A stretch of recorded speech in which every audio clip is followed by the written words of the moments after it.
Bom, irmãos, nós vamos falar hoje sobre dias maus. E o tema da pregação é esse: preparem-se para os dias maus. O irmão leu aqui para a gente, vamos lá, deixa eu conseguir.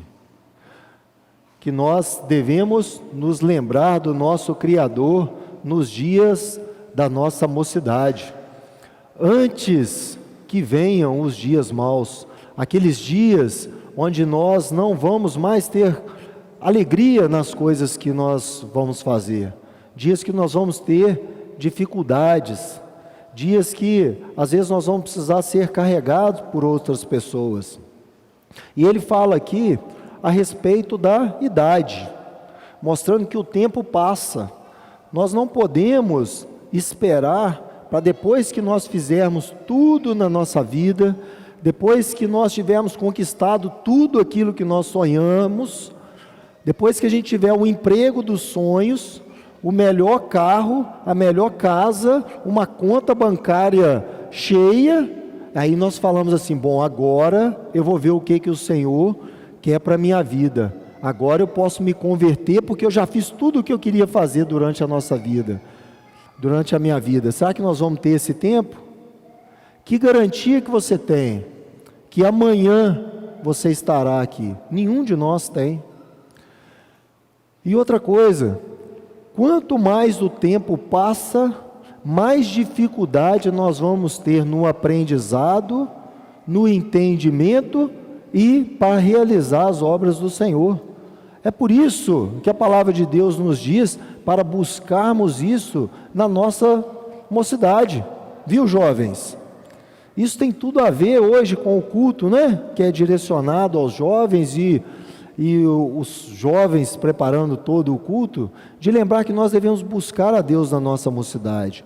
Hoje é o momento de aprendermos a palavra de Deus. Hoje é o momento para praticarmos a vontade dEle. E não deixarmos para quando nós já formos velhos, porque lá tudo vai ser mais difícil.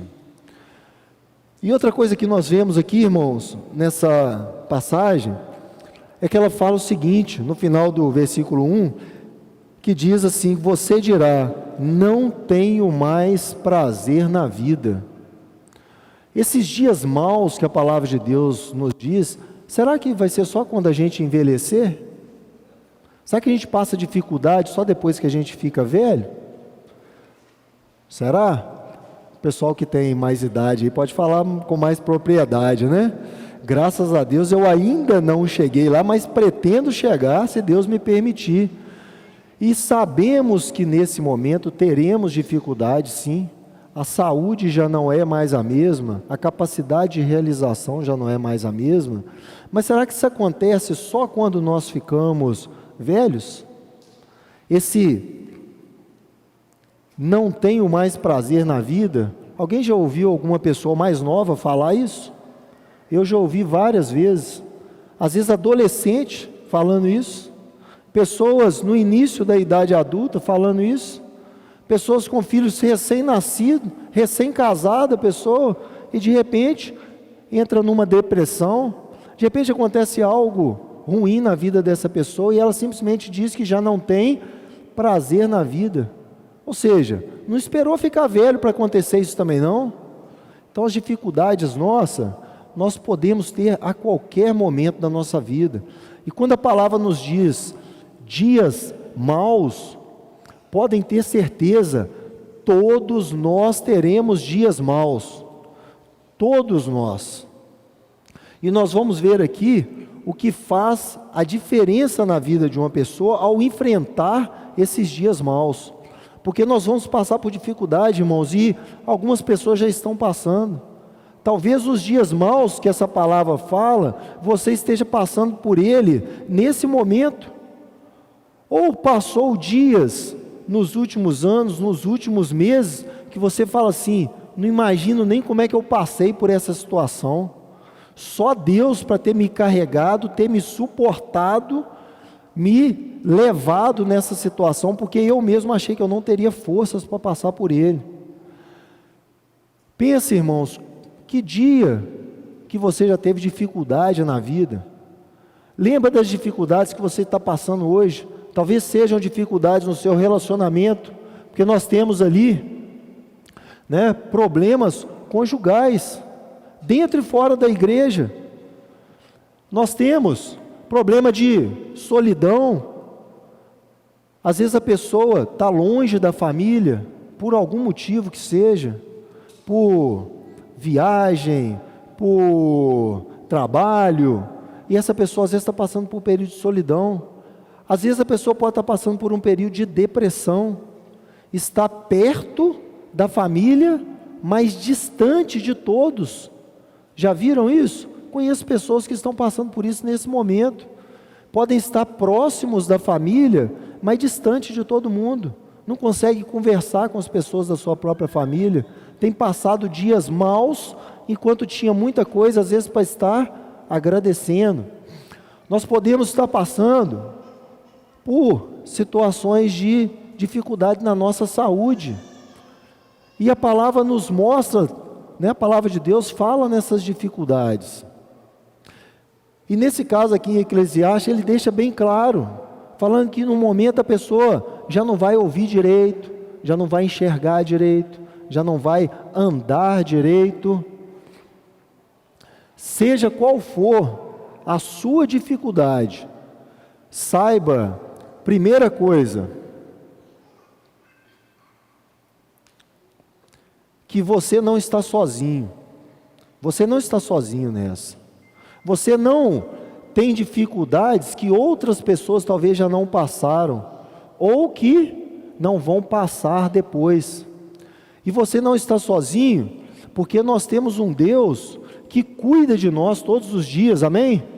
Nós temos um Deus que olha por nós, que entregou o seu próprio Filho por nós. E muitas vezes nós nos deixamos nos entregar para essa situação, seja de doença, seja de brigas dentro da família, de problemas conjugal, problemas com os filhos, depressão, que a pessoa não sabe nem de onde vem. De repente a pessoa acordou deprimida.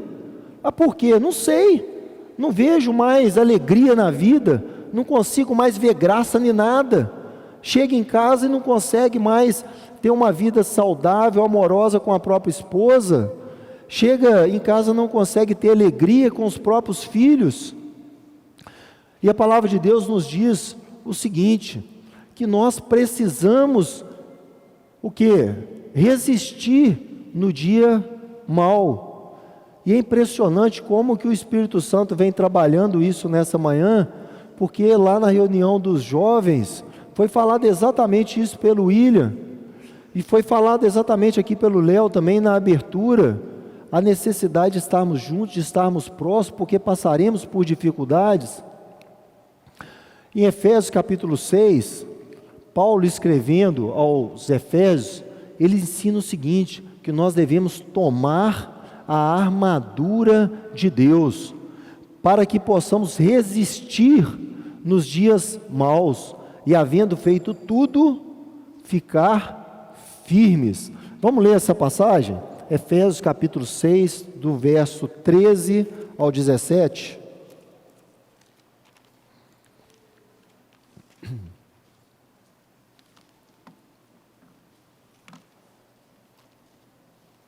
Efésios capítulo 6, versículo 13. Portanto, tomai toda a armadura de Deus, para que possais resistir no dia mau, e havendo feito tudo, ficar firmes. Estai, pois, firmes, tendo cingidos os vossos lombos com a verdade, e vestida a couraça da justiça, e calçados os pés na preparação do evangelho da paz, tomando sobretudo o escudo da fé, com o qual podereis apagar todos os dardos inflamados do maligno. Tomai também o capacete da salvação e a espada do Espírito, que é a palavra de Deus. E aqui eu quero chamar a atenção para dois pontos que Paulo cita aqui, que nós devemos tomar sobretudo o escudo da fé. Por que o escudo da fé? Primeiro, porque sem fé é impossível agradar a Deus. E se nós não tivermos fé, irmãos, nós não temos nada. Porque se a esperança nossa estiver nesse mundo, o que nós temos? Nada. Porque só quem não teve a experiência de ir a um velório é que acha que nós somos imortais nesse mundo. Por isso que a palavra de Deus até nos ensina que é mais proveitoso ir a um velório do que ir a uma festa. Porque lá nós temos a oportunidade de lembrar da brevidade da nossa vida. Então nós devemos manter o quê? A nossa fé. Porque isso vai valer quando nós precisarmos, quando vier os dias em que nós tivermos dificuldades. E outro ponto que Paulo frisa aqui é o quê? Que ele fala o seguinte, que nós devemos embainhar a espada do Espírito, que é a palavra de Deus. Porque a Bíblia também fala a respeito da fé, que ela vem pelo conhecimento da palavra de Deus. Então, se nós não buscarmos entender qual a vontade de Deus para a nossa vida, se nós não lermos esse verdadeiro manual de instruções de como nós devemos viver aqui para podermos viver junto ao Pai, como que nós vamos nos orientar no momento de tomar as nossas decisões, nos momentos mais críticos? E o interessante, quando Paulo fala em armadura, ele está mostrando o seguinte: quem que usa a armadura? Usa a armadura o soldado. E qual o momento que o soldado usa a armadura?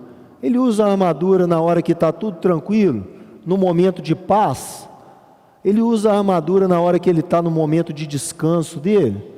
Não, para assistir televisão. Será que o soldado vai usar a armadura na hora de sentar para conversar com seus amigos ou com a sua família? Porque a armadura deve ser uma coisa muito desajeitada, né? Uma coisa pesada, complicada de se usar. Então qual o momento que ele usa? Ele usa no momento que ele vai para a batalha. E se ele sabe que está indo para a batalha, ele sabe a necessidade de colocar aquela armadura. Porque se ele não colocar aquela armadura, uma flechinha que alguém atirar de longe, pegou nele e já matou. Acabou com a vida daquele soldado. E qual a relação que Paulo faz aqui? Que ele fala que nós devemos nos proteger dos dardos inflamados do maligno. E se nós não tivermos com essa armadura bem estruturada, uma armadura firme, uma armadura realmente capaz de nos proteger, na hora que vier esse dardo, na hora que vier essa flecha, ela vai te acertar e ela vai te derrubar. Então os dias maus não são apenas aqueles dias que você está se sentindo fraco ou que você tem algum problema de saúde, não. Os dias maus são momentos que às vezes você não vai estar se sentindo bem, você vai estar se sentindo afastado de Deus, longe das pessoas, vai estar se sentindo triste, vai estar se sentindo realmente como se estivesse sem armadura, andando num campo de batalha. Já pensou o que seria isso? A pessoa está destinada à morte se ela fizer isso. Então Paulo ele fala sobre a armadura para mostrar que realmente a gente tem que nos preparar para a batalha, porque a batalha está próxima. Um outro ponto que nós vemos aqui, que Jesus nos diz é o seguinte, que nós não vamos para essa batalha sozinhos. Nós temos um comandante, nós temos um general que é Jesus Cristo. E a promessa dele, irmãos, e ele nunca quebrou uma promessa, a promessa dele é essa, ele diz: lembrem disto, eu estou com vocês todos os dias, até o fim dos tempos. Essa é a fé que nós devemos ter, irmãos, que a partir do momento que eu aceito Jesus como o meu mestre, o meu salvador, o meu comandante, ele vai estar à frente de mim na batalha, ele vai estar junto, nós não vamos sozinhos. Ele vai olhar para mim e vai falar assim: Daniel, você esqueceu o seu capacete, volta lá e busca. Aí, corre lá, busca o capacete. A sua armadura não está muito boa não, essa parte dela aqui está precisando de um remendo. E ele vai o quê? Orientando a sua vida, preparando a sua armadura. Outra coisa que Jesus, ele nos orienta sobre esses dias maus, sobre essa batalha que nós temos é o seguinte: Jesus diz assim: quem ouve esses meus mandamentos, ele acaba de escrever, de pregar no monte, e ao final de toda a sua pregação, que está em Mateus capítulo 5, 6 e 7, ele diz o seguinte: quem ouve esses meus mandamentos e vive de acordo com eles, é como um homem sábio, que construiu a sua casa na rocha, ou sobre a rocha. Caiu a chuva, vieram as enchentes, e o vento soprou com força contra aquela casa. Porém ela não caiu, porque havia sido construída na rocha, ou sobre a rocha. E depois Jesus explica também de uma pessoa que não foi sábia, foi imprudente, não construiu a sua casa sobre a rocha, ele construiu sobre a areia, e ali não tinha alicerce. E aí o que acontece? Ele repete a mesma coisa, irmãos, que caiu a chuva, vieram as enchentes, o vento soprou forte contra aquela casa, só que contra essa segunda ele diz que grande foi a sua ruína. Tem duas coisas muito importantes que me chamam a atenção quando eu leio essa passagem. A primeira delas, sabe qual que é? Que nós precisamos de ter um fundamento na nossa vida. Quando nós vamos construir alguma coisa e nós pensamos no fundamento, aí nós paramos e analisamos assim: que tipo de fundamento que eu preciso? Aí a pessoa fala assim: depende. A gente vai conversar com o engenheiro, né? Aí eu pergunto para ele: que fundamento que eu vou colocar na minha casa? Ele vai perguntar: depende. Para que você quer esse fundamento? Para que você quer esse alicerce? Para que você quer essa fundação? Que tipo de casa que você vai colocar ali em cima dela? Ou seja, que tipo de relacionamento com Deus que nós estamos construindo? O que nós estamos buscando para a nossa vida? É só viver nesse mundo? É só conseguir as coisas desse mundo? Ou realmente nós estamos querendo buscar a vida eterna? De estar vivendo junto ao Pai após a nossa morte ou após a vinda repentina de Jesus? É essa pergunta que nós temos que fazer. Para quê? Para escolher qual a base que nós vamos ter na nossa vida. Porque se nós formos ter só para esse mundo, só para algo temporário, todo mundo conhece a história dos 3 porquinhos aqui, né? Que um queria fazer uma coisa rápida para depois já ir logo para distração. E o último lá fez o quê? Construiu uma casa que falou: não, aqui eu vou morar e vou ter segurança. A história dos 3 porquinhos é interessante, porque todo mundo aqui já deve ter ouvido, desde as crianças até os adultos. E ela nos ensina a mesma coisa. Nós queremos algo temporário, rápido, só para nos satisfazer, ou realmente queremos algo para a vida eterna? Essa é a primeira pergunta. Porque se nós construirmos algo que não seja para a vida eterna, grande vai ser a nossa ruína. Outro ponto muito interessante que eu vejo aqui é o seguinte, coisa que às vezes nós não percebemos nessa passagem, mas reparam como que Jesus ele diz que um construiu sobre a rocha, o outro construiu sobre a areia. Só que a chuva forte, o vento forte, ele veio sobre as 2 casas. Ele não disse que se nós construirmos sobre a rocha, a nossa vida vai ser tranquila, que nós não vamos ter dificuldade, que nós não vamos ter problema de saúde, que nós não vamos ter problemas familiares. Não, ele não disse isso não. O que ele diz é o seguinte, que quando essas coisas do mundo vierem atentar contra essa casa, vierem atentar contra a sua vida, tentarem te derrubar, quando vierem as provações, quando vierem as tentações, nós temos um alicerce, nós temos a palavra de Deus para nos guiar, nós temos um comandante para dizer para onde nós vamos, e que a promessa dele é que Ele vai estar do nosso lado todos os dias da nossa vida, e não só da vida nesse mundo, como até o fim dos tempos, que é muito mais distante do que nós podemos imaginar, não é mesmo? Então, como que nós podemos exercitar isto na prática? Como que nós podemos nos fortalecer?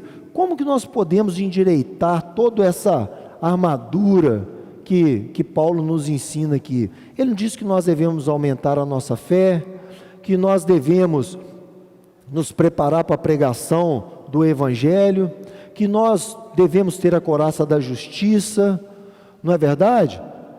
Então, como que nós podemos fazer isso?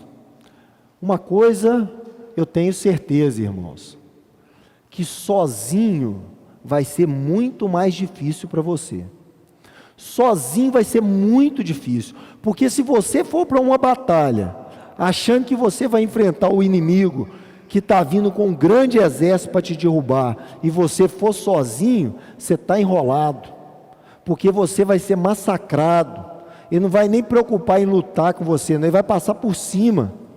Então nós devemos primeiro pensar nos nossos irmãos na fé, e a palavra inclusive nos fala isso, que nós devemos fazer o bem para todo mundo, mas principalmente para os irmãos da fé.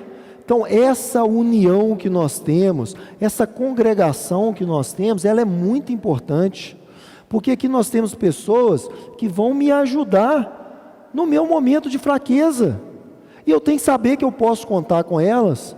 Eu tenho certeza que eu posso contar com os presbíteros e com vários irmãos aqui na igreja, que eu tenho contato mais próximo, de saber que eu posso ter a abertura de falar dos meus problemas, falar das minhas provações, das minhas dificuldades, que eles vão saber me orientar dentro da palavra de Deus. Eles vão falar assim: ô irmão, eu estou aqui do lado, nós vamos enfrentar isso junto. Na hora que eu tiver dificuldade, o irmão vai lá para quê? Para me visitar. Eu estou enfermo, não é isso que a palavra de Deus nos ensina? Que nós devemos ir visitar os enfermos. Nós estamos fazendo isso a quem? É o próprio Jesus, porque quando nós fazemos isso a Ele, nós estamos fazendo isso para nós mesmos, irmãos. Então nós temos que manter o que? A nossa vontade de congregar, e como Paulo também ensina, nós não podemos deixar de congregar como alguns fazem, e os irmãos vão ser fundamentais nessa hora. Uma forma que nós temos de nos aproximar também no dia a dia, além da congregação aqui nos domingos, é o que? É participar de grupos familiares que se reúnem durante a semana, as reuniões em casa. Por quê? Porque nesses locais nós temos a oportunidade de compartilhar dificuldades, de compartilhar fraquezas, de orar uns pelos outros, e isso é muito importante, porque não adianta eu vir aqui no domingo, assistir a pregação e depois ir embora para minha casa e resolver voltar só no próximo domingo. É como se eu me alimentasse somente uma vez por semana, como o Samir uma vez pregou aqui, mostrando um grande banquete, que a pessoa participa num dia e depois passa o resto da semana passando fome, não se alimenta da palavra de Deus, não busca congregar, conhecer as dificuldades dos irmãos também. E participar também dos eventos da igreja, que são grandes bênçãos, porque aproximam as pessoas, nos levam a conhecer mais um pouco das pessoas que nós estamos convivendo aqui, nos levam a conhecer mais da palavra de Deus, conhecer, às vezes, membros de outras igrejas que nós não temos proximidade com eles no dia a dia. E outra coisa, participar das atividades da igreja. E aí nós precisamos dos dois lados envolvidos, tanto estarmos à disposição de participar das atividades da igreja, quando formos chamados, quando o irmão chega e fala: irmão, estou precisando de um apoio para participar de um ministério.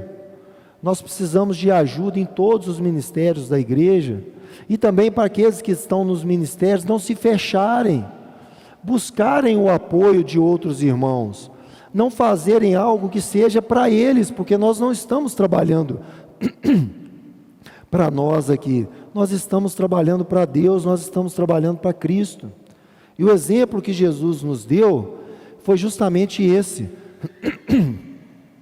Quando ele veio fazer a vontade do Pai, o que ele fez? Ele logo chamou 12 para estar ao lado dele. E depois, outras pessoas e os 12 foram pregando, até que no momento nós ouvimos a palavra falando que vários saíram para pregar e foram 2 a 2. E por que iam 2 a 2? A palavra também ensina isso, para que um possa ajudar o outro quando o outro cair. Por isso, irmãos, nós temos que apoiar realmente os presbíteros da igreja. Não é fácil o trabalho que eles fazem aqui, são muitas pessoas que eles têm que estar acompanhando, são muitos ministérios, eles não vão ter condição de fazer isso sozinho. Nós temos que dar esse apoio. E por que uma igreja forte, ela é importante? Porque você vai precisar dessa igreja, você vai precisar do apoio dos irmãos daqui, você vai passar por dias maus, eu vou precisar do apoio dos irmãos. Tem pessoas que já estão precisando, então nós temos que estar dispostos a ajudar, seja uma ajuda financeira, seja uma ajuda de visita, de levar um médico, de apoiar psicologicamente, às vezes de ouvir aquela pessoa, de dar um bom conselho, de estudar a palavra com ela. E quanto mais fortalecido nós formos, com certeza essa armadura nossa vai estar mais fechada, vai estar mais blindada, porque além da minha armadura estar forte, eu não vou estar lutando sozinho. Então eu quero te encorajar, irmãos, meu irmão, minha irmã, a se fortalecer na fé, a ler mais a palavra de Deus, a encorajar o irmão a estar aqui no domingo, a encorajar o irmão a ir na sua casa, na reunião familiar. Se você não participa de uma reunião familiar, procure alguém próximo à sua casa e que tenha um grupo familiar. Se não tiver, convide irmãos que moram ali perto para montar um na sua casa, para que um possa apoiar o outro. Nós vamos orar agora. Se você precisa de uma oração, se você está nesse momento passando por um desses dias maus que a Bíblia fala, ou se você precisa se fortalecer para passar por ele, vem aqui à frente, os presbíteros vão estar aqui para orar por você. Orem por toda a igreja. No folheto nós temos pedidos de oração, leiam, orem por essas pessoas, porque nós precisamos muito do apoio um dos outros. E que Deus abençoe a todos nós.